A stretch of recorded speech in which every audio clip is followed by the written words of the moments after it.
கோவை முக்கிய அரசு அதிகாரிகள் குடியிருப்பு பகுதியில் சந்தன மரம் வெட்டி கடத்தல், தனிப்படை அமைத்து போலீசார் விசாரணை.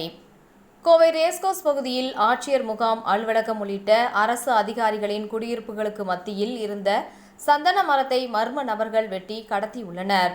கோவை ரேஸ்கோர்ஸ் பகுதியில் ஆட்சியர் முகாம் அலுவலகம், மாவட்ட வருவாய் அலுவலர் முகாம் அலுவலகம், மாவட்ட வன அலுவலர் முகாம் அலுவலகம், வீட்டு வசதி வாரிய குடியிருப்புகள் உள்ளன.